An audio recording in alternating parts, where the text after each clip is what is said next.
Hello and welcome. आज हम पढ़ेंगे खिलजी डायनेस्टी के बारे में। इससे पहले हमने स्लेव डायनेस्टी करी थी, तो नेक्स्ट डायनेस्टी हमारे जो दिल्ली सल्तनत में आती है वो खिलजी डायनेस्टी आती है। तो आज हम पढ़ेंगे खिलजी डायनेस्टी के बारे में, क्या क्या इंपॉर्टेंट पॉइंट्स है, कौन कौन से पॉइंट्स ऐसे हैं जो पॉइंट टू पॉइंट पढ़ेंगे, ठीक है, कि एग्ज़ाम में क्या आता है, कहाँ से क्या आता है, और कौन कौन से पॉइंट ऐसे हैं जो हमें पढ़ने चाहिए। नोट्स बना लेना साथ के साथ, पूरा लिखवाऊँगा क्या क्या इंपॉर्टेंट है पॉइंट टू पॉइंट, ठीक है। चलो फिर स्टार्ट करते हैं। तो सबसे पहला पॉइंट आता है इम्पोर्टेंट रूलर्स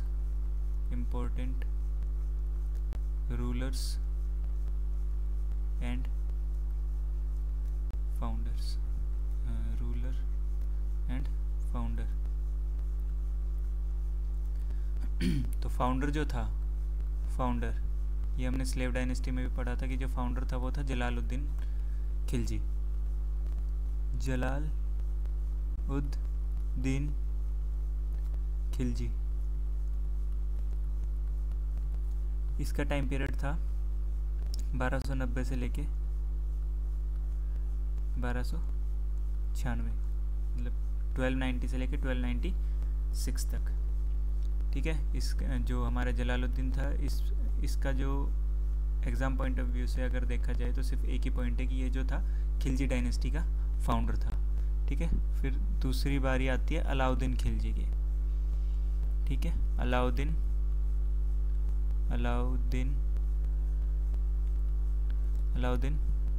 खिलजी,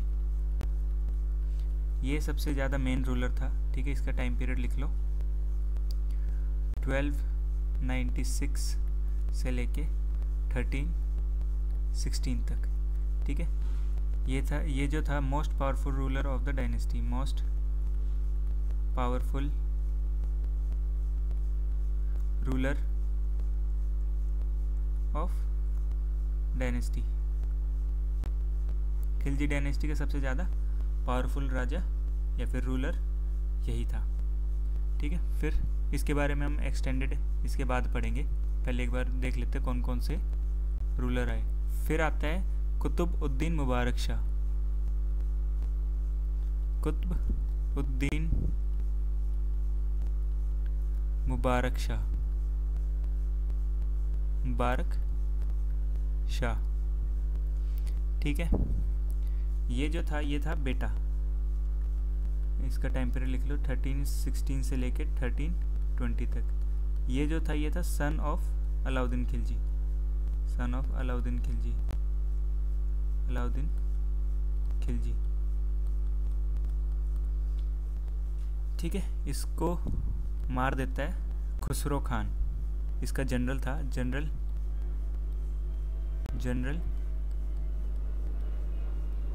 खुसरो खान,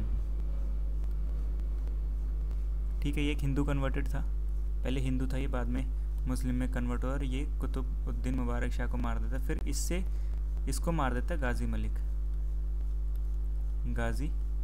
मलिक, और उसका जो दूसरा नाम था वो था घियासुद्दीन तुगलक,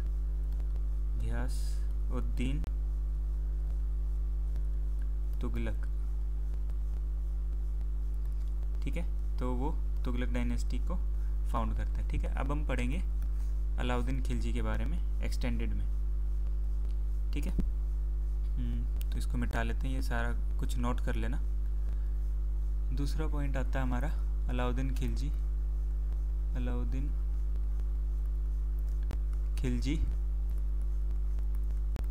ठीक है। इसमें हम सबसे पहले पढ़ेंगे इसके जो मेजर कॉन्क्वेस्ट थे, मतलब कहाँ इसने अटैक करा और कहाँ से क्या क्या हुआ, ठीक है। तो मेजर कॉन्क्वेस्ट्स।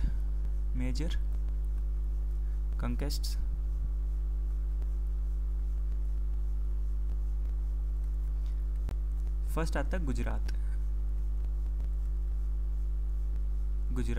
कौन से साल में? 1299 में, ठीक है। किसको हराया था? डिफीटेड राजा करण, ठीक है। और यहीं से इसने मलिक कफूर को खरीदा था, ठीक ठीक है, कितने में? 1000 दिनार में, 1000 दिनार्स में। और मलिक कफूर को बोलते हैं 1000 दिनारी, 1000 दिनारी। क्यों? क्योंकि इसको 1000 दिनार में खरीदा था वहाँ से, ठीक है। और इसके बाद मलिक कफूर जनरल बन गया था, जनरल ऑफ अलाउद्दीन खिलजी, अलाउद्दीन खिलजी, ठीक है। दूसरा आता है रणथंबोर, रणथंबोर कौन से साल में? 1301 में। यहाँ पे इसने हराया था हमीर देवा को, डिफीटेड हामिर देवा, ठीक है। तीसरा है चित्तौड़, ये सबसे ज़्यादा फेमस है, इस पर मूवी भी बनी है, ठीक है। चित्तौड़ कौन से साल में? 1303 में। किसको हराया? राजा राणा रतन सिंह, डिफीटेड रतन सिंह, ठीक है। किसके एसोसिएशन में हुआ था ये? एसोसिएटेड विद रानी पद्मिनी,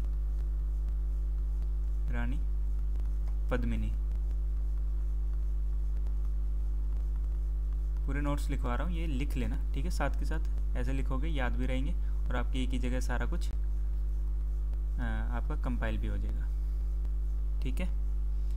उसके बाद आएगा मालवा,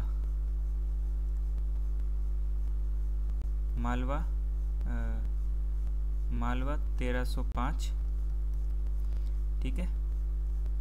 और एंड डेक्कन इन 1307 से लेके 1311 तक डेक्कन में भी इसने लड़ाई लड़ी है। डेक्कन में लीड कर रहा था मलिक कफूर, और डेक्कन से ही मलिक कफूर कोहिनूर हीरा लेके आया था,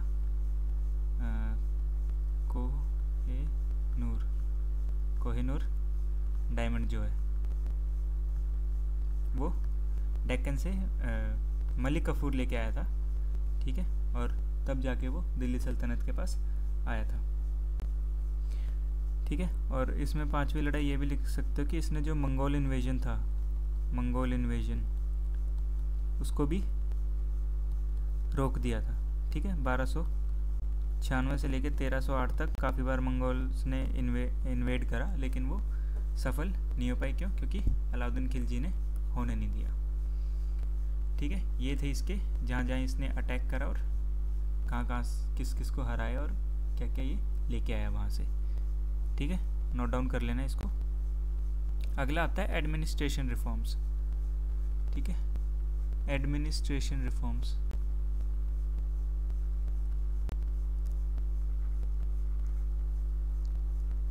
एडमिनिस्ट्रेशन रिफॉर्म्स। सबसे पहले इसने क्या करा? मार्केट को कंट्रोल करा, मार्केट कंट्रोल। और इसको क्या बोलते हैं? दीवाने रियासत, दीवाने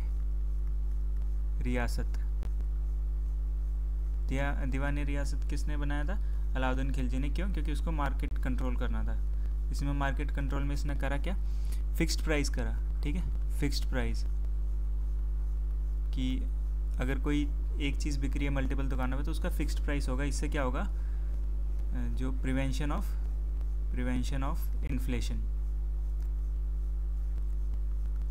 इन्फ्लेशन, ठीक है। अगला इसने क्या करा कि जो ट्रेडर्स थे, ट्रेडर्स और मार्केट पे इस पे इसने नज़र रखना स्टार्ट करा, ठीक है। स्ट्रिक्ट मॉनिटरिंग करता था ये, स्ट्रिक्ट मॉनिटरिंग, ताकि जो ट्रेड वगैरह वो अच्छे से हो सके और कोई बेईमानी वगैरह ना करे। इसके बाद आता है मिलिट्री रिफॉर्म्स, ठीक है। Military reforms, military reforms. इसके पास जो थी परमानेंट आर्मी थी, परमानेंट आर्मी। इसने क्या करा, जो इल्तुतमिश ने इक्ता सिस्टम स्टार्ट करा था उसको भी ख़त्म कर दिया था। ठीक है, एबॉलिश्ड इक्ता सिस्टम होता था कि सैलरी ना देके कोई ज़मीन दे देना। ठीक है, तो इक्ता सिस्टम नहीं हुआ तो जो सोल्जर्स थे उनको कैश में पेमेंट करता था, paid soldiers in cash payment होती थी सोल्जर्स की। ठीक है, उनको सैलरी मिलती थी। फिर इसने और क्या क्या करा था, दाग सिस्टम लेके आया था, दाग और चेहरा। दाग में क्या था कि जो हॉर्सेस थे ना उनकी ब्रांडिंग की जाती थी। दाग मतलब ब्रांडिंग ऑफ हॉर्सेस। और जो चेहरा था, चेहरा means registration of soldiers, registration of soldiers. ठीक है, परमानेंट आर्मी है, सैलरी देने तो सबका रजिस्ट्रेशन ज़रूरी है, और जो घोड़े थे उनकी भी ब्रांडिंग करता था ये। ठीक है, उसके बाद आता है लैंड रेवेन्यू सिस्टम। ज़कात और खराज, ज़कात एंड खराज, ये दो इसने लैंड रेवेन्यू सिस्टम लेके आया था। ठीक है, इसने क्या करा था, जो रेवेन्यू की डिमांड थी ना वो 50% तक बढ़ा दी थी। अगर आपका प्रॉफिट होगा उसका 50% आपको, जितना भी आपका प्रोड्यूस होगा उसका 50% आपको देना पड़ेगा। ठीक है, फोर्थ था स्पाई सिस्टम। इसने अपने जासूस भेज रखे थे हर जगह, वहाँ से ये सारी इन्फॉर्मेशन आके अलाउद्दीन खिलजी को दे देते थे। ठीक है, चलो अगला है इकोनॉमिक पॉलिसीज़। फिर बारी आती है हमारी इकोनॉमिक पॉलिसीज़।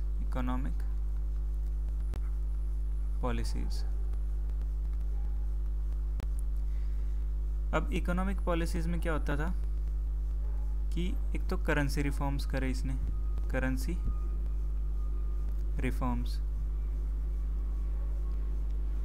इसने क्या करा कि जो कॉइन थे वो इंट्रोड्यूस करे। ठीक है, इंट्रोड्यूस्ड न्यू कॉइन्स,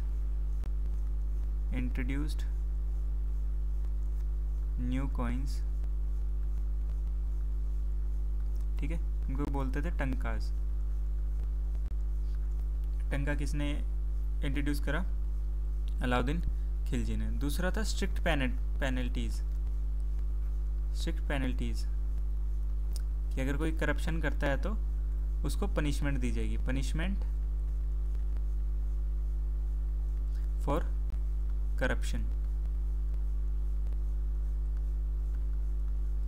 ठीक है, उसके बाद इसने क्या करा कि जो सोशल गैदरिंग पे बैन लगा दिया था इसने, कि कोई कॉन्स्पिरेसी ना क्रिएट हो जाए, तो ज़्यादा सोशल गैदरिंग्स नहीं चाहता था ये। तो इसने क्या करा, बैन ऑन सोशल गैदरिंग्स।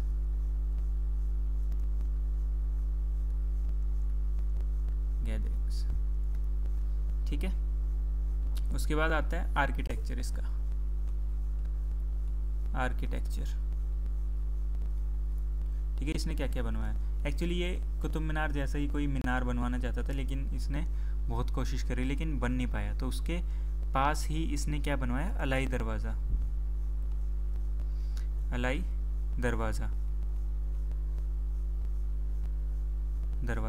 ठीक है, कहाँ पे, ये कुतुब कॉम्प्लेक्स में, जहाँ पे कुतुब मीनार है, कॉम्प्लेक्स दिल्ली।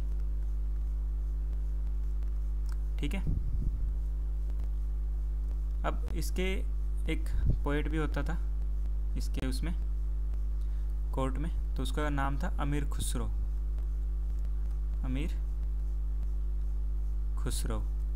ठीक है, इसको क्या बोलते थे, पैरट ऑफ इंडिया,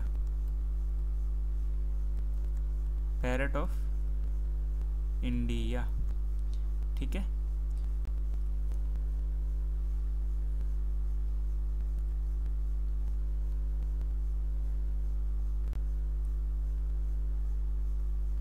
ठीक है, तो इसको बोलते थे पैरट ऑफ इंडिया। तो यहाँ पे हमारा जो अलाउद्दीन खिलजी है उसके भी सारे जो काम है वो यहाँ पे ख़त्म हुए। इसके बाद आता है कि decline of Khilji dynasty. Khilji dynasty अब डिक्लाइन हुआ कैसे, इसमें पॉइंट बनता है कि after the death of Alauddin Khilji,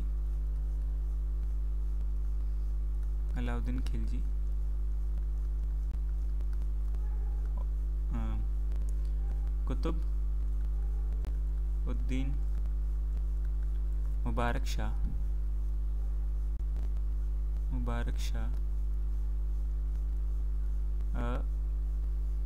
ठीक है।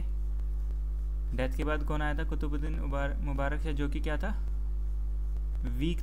वीक रूलर था। वीक रूलर होने के कारण इसको मार दिया, किल्ड बाय खुसरो खान, ठीक है। और खुसरो खान से किसने गद्दी छीन ली? गाजी मलिक कौन था? घियासुद्दीन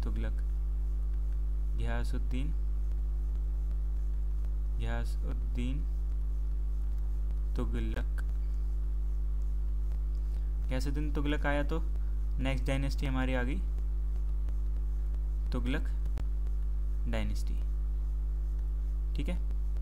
खिलजी डायनेस्टी के बारे में एक और चीज़ लिख लेना कि जो खिलजी डायनेस्टी वो थी स्मॉलेस्ट डायनेस्टी, ठीक है, in term of time period,